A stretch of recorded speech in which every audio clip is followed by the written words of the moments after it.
question from Oluwadamilare from Lagos. And he's asking, well, I'm assuming it's a he. He's asking, good day, Mrs. Benson. I'm a hard worker, but my manager never seems satisfied with my job.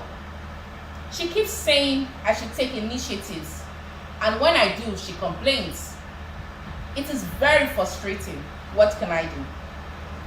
Well, Damilare, you're right. It is frustrating. I wish I was not in your shoes. But there's a simple answer to that question. The first thing you need to do is have a conversation with your manager.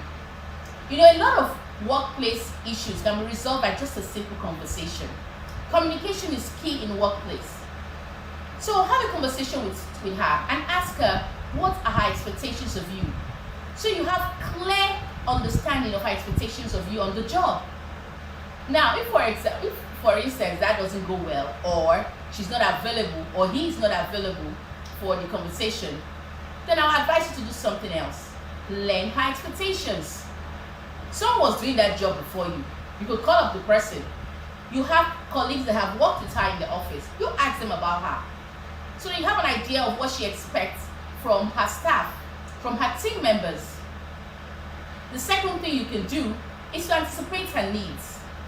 Don't let her ask you about your job before you give her information. Give her the information well before she asks you. Do the job well before she asks you about it. Thirdly, build a relationship with your manager. I mean, does it hurt to give her a birthday present or he a birthday present? Gifts during festivities.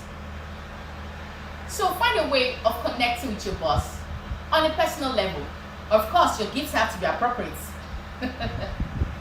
Also, another thing you could also do is simply to take, you said in your second part of the question was talking about initiatives. You need to find out the scope of your initiative. Let me give an example. Imagine you're a finance officer in a place, and the minimum amount of money which you can personally authorize is 50,000 naira, and then you go ahead and do an initiative and authorize the sum of 150,000. That's way above your pay grade. Of course, you're going to get into trouble. So sometimes you might just want to find out the boundaries of the initiatives you're supposed to take, and that is where conversation is important. So you have a clear expectation of what she wants and what she expects from you. Also, you can also get an idea of her expectations from your KPI, your key performance indicator. I'm sure that was given to you at the beginning of your job. All right, Damilare, I do hope I was able to answer your questions.